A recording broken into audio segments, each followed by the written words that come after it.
నిన్న గూగుల్ భారతదేశంతో చేసుకున్న అతిపెద్ద ఒప్పందం $15 బిలియన్ ఇన్వెస్ట్మెంట్ ఇండియాలో ఏఐ ఇన్ఫ్రాస్ట్రక్చర్ హబ్ బిల్డ్ చేయడానికి, అది కూడా మన ఆంధ్రప్రదేశ్లో మన వైజాగ్లో ఈ ఏఐ ఇన్ఫ్రాస్ట్రక్చర్ హబ్ బిల్డ్ అవ్వడం అనేది డెఫినెట్గా తెలుగు పీపుల్కి అలాగే ఇండియన్స్కి ఇది గర్వకారణం అని చెప్పొచ్చు. అయితే ఇందులో ఈ డీల్ ఏదైతే గూగుల్ ఏఐ ఇన్ఫ్రాస్ట్రక్చర్ హబ్ ఇండియాలో పెడుతుందో వైజాగ్లో, దీనిలో ఉన్నటువంటి హైలైటెడ్ పాయింట్స్, అలాగే గూగుల్ చేసినటువంటి ఈ ఇన్వెస్ట్మెంట్ ద్వారా భారతదేశంలో ఉన్న యూత్కి, స్టూడెంట్స్కి వచ్చే అడ్వాంటేజెస్ ఏంటనేది కొన్ని డిస్కస్ చేద్దాం. సో ఫస్ట్ పాయింట్ వచ్చేటప్పటికి, సో గూగుల్ భారతదేశంలో $15 బిలియన్, ఇది మన ఇండియన్ రూపీస్లో చెప్పుకుంటే 1.25 లక్షల కోట్ల పెట్టుబడి పెట్టి భారీ ఆర్టిఫిషియల్ ఇంటెలిజెన్స్ ఇన్ఫ్రాస్ట్రక్చర్ హబ్ని నిర్మించబోతుంది. ఇది 2030కి కంప్లీట్ అవుతుంది. సో ఈ ప్రాజెక్ట్ వచ్చేటప్పటికి సెలెక్ట్ చేసుకున్న లొకేషన్ వచ్చేటప్పటికి విశాఖపట్నం, ఆంధ్రప్రదేశ్లో. సో దీని ద్వారా దక్షిణ భారతదేశంలో టెక్ హబ్గా గ్రో అవడానికి ఇది ఒక పెద్ద ఆపర్చునిటీ అని చెప్పొచ్చు. అలాగే ఈ ఇన్వెస్ట్మెంట్తో గూగుల్ ఒక భారీ స్థాయి డేటా సెంటర్ 1 గిగావాట్ సామర్థ్యం కలిగిన డేటా సెంటర్గా ప్రారంభమై మల్టిపుల్ గిగావాట్ల స్థాయికి ఇది పెంచబడుతుంది. అలాగే ఒక రకంగా చూస్తే అమెరికా వెలుపల, అంటే అమెరికాలో కాకుండా బయట గూగుల్కి ఇది అతిపెద్ద పెట్టుబడి అని చెప్పొచ్చు. ఇది అంటే గూగుల్ చరిత్రలోనే అమెరికాలో కాకుండా బయట పెడుతున్న అతిపెద్ద పెట్టుబడికి వైజాగ్ని సెలెక్ట్ చేసుకున్నారు. అలాగే ఈ గూగుల్ వైజాగ్లో స్టార్ట్ అయ్యే సెంటర్ 12 దేశాల్లో ఉన్న ఇతర గ్లోబల్ ఏఐ సెంటర్స్తో కనెక్ట్ చేయబడుతుంది. అలాగే ఈ హబ్లో TPU అంటే టెన్సార్ ప్రాసెసింగ్ యూనిట్ చిప్లు, జెమినీ వంటి ఏఐ మోడల్స్, క్లౌడ్ ప్లాట్ఫామ్ సర్వీసెస్ని అందించబోతున్నారు. అలాగే గూగుల్ ఎయిర్టెల్తో చేసుకున్నటువంటి భాగస్వామ్యం ప్రకారం ఈ సెంటర్ నుంచి సబ్సీ కేబుల్ ఇన్ఫ్రాస్ట్రక్చర్ కూడా ఏర్పాటు చేయబోతుంది. సో దీని ద్వారా ఇక్కడ కేబుల్ ల్యాండింగ్ స్టేషన్స్ కూడా డెవలప్ చేస్తున్నారు. ఇకపోతే దీని ద్వారా, అంటే ఏదైతే ఈ ఇన్వెస్ట్మెంట్ గూగుల్ పెడుతుందో వైజాగ్లో, దీని ద్వారా మన స్టూడెంట్స్కి వచ్చే ఉపయోగం ఏంటి అంటే, నెంబర్ 1, డెఫినెట్గా వైజాగ్ బేస్డ్గా చాలా కొత్త టెక్ ఉద్యోగాలు వచ్చే అవకాశం ఉంది.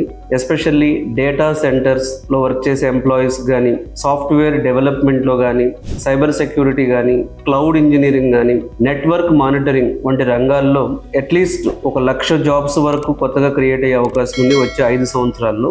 సో ఈ హబ్ ద్వారా Google Gemini, TensorFlow, Vertex AI, cloud TPU లాంటి స్కిల్స్ అనేవి భారత విద్యార్థులకి ఇలాంటి గూగుల్ ఏఐ ఇన్ఫ్రాస్ట్రక్చర్ హబ్లో జాయిన్ అవ్వడానికి ఉపయోగపడవచ్చు.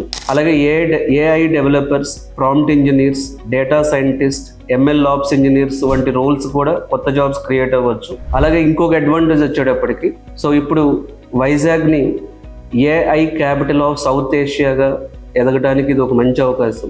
డెఫినెట్గా వైజాగ్కి ఇది చాలా పెద్ద భూమి అని చెప్పుకోవచ్చు. ఎందుకు అంటే గూగుల్ లాంటి నెంబర్ 1 కంపెనీ వైజాగ్లో ఇంత ఇన్వెస్ట్మెంట్ చేస్తుందంటే డెఫినెట్గా వాళ్ళ కాంపిటీటర్స్ కానీ, సో మిగతా వాళ్ళు అదే స్పేస్లో ఉన్నటువంటి ఏఐ ఇన్ఫ్రాస్ట్రక్చర్ హబ్లో ఉన్న వాళ్ళు కూడా అగైన్ వాళ్ళ సెంటర్స్ పెట్టడానికి కూడా ఛాన్స్ ఉంటుంది. ఎందుకు అంటే ఇప్పుడు ప్రపంచవ్యాప్తంగా గ్రో అవుతున్న ఏరియా ఏమైనా ఉందంటే AI infrastructures, AI data centres, AI chips, AI networking ఇలాంటివే గ్రో అవుతున్నాయి. సో వేరే వాళ్ళ కాంపిటీటర్ కంపెనీలు కూడా ఇక్కడ పెట్టే అవకాశం ఉంటుంది. కాబట్టి వైజాగ్ ఏఐ ఇన్ఫ్రాస్ట్రక్చర్లో గ్రో అయ్యే అవకాశం ఉంది. సో ఈవెన్ ఇప్పుడు నెక్స్ట్ జరగబోయేది ఏంటి అంటే IITs కానీ, IIITs కానీ, సో ఈవెన్ ఆంధ్ర యూనివర్సిటీస్ లాంటివి కూడా గూగుల్తో కలిసి AI labs, research centres, incubators లాంటివి స్టార్ట్ చేసే అవకాశం ఉండొచ్చు. సో స్టార్టప్స్ కూడా ఇది ఒక ఫోకస్ పెరుగుతుంది. ఇప్పుడు వైజాగ్లో ఏఐ స్టార్టప్స్ పెట్టాలి అన్న థాట్ ప్రాసెస్ దీంతో స్టార్ట్ అవ్వచ్చు.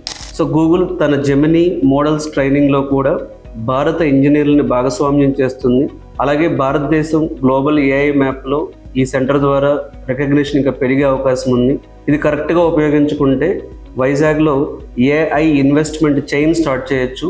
మైక్రోసాఫ్ట్, అమెజాన్, ఎన్విడియా, ఒరాకిల్ లాంటి కంపెనీస్ సెంటర్స్ కూడా ఇన్వైట్ చేయొచ్చు.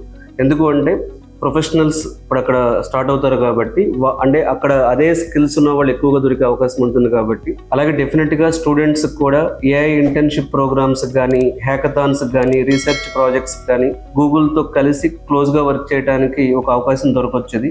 సో ఫైనల్గా ఏఐ, డేటా సెంటర్, క్లౌడ్ ఇలాంటివి గ్రో అవటం వలన భారతదేశ ఎకానమీ అనేది ప్రజెంట్ ఉన్న స్థాయి నుంచి ఇంకా ఏఐ, క్లౌడ్, డేటా సెంటర్స్ లాంటి వాటిల్లో గూగుల్ లాంటి కంపెనీస్ ఇన్వెస్ట్ చేయడం వలన భారతదేశ ఎకానమీ గ్రో అవుతుంది. అలాగే భారతదేశంలో ప్రజెంట్ చదువుకున్న స్టూడెంట్స్ కి ఈ ఏఐ లాంటి ఇన్ఫ్రాస్ట్రక్చర్ విషయాల్లో ఇంకా ఎక్కువ జాబ్స్ వచ్చే అవకాశం ఉంది. సో ఇలాంటి మరిన్ని ఆర్టిఫిషియల్ ఇంటెలిజెన్స్ ఇన్వెస్ట్మెంట్స్ భారతదేశానికి వస్తే డెఫినెట్గా మనకి ఇంతకుముందు ఎలా అయితే సాఫ్ట్వేర్ వేవ్ని మనం అందిపుచ్చుకున్నామో ఈ ఏఐ వేవ్లో కూడా ఇంకా ముందుకు వెళ్ళేటటువంటి ఛాన్స్ ఉంది. Thank you.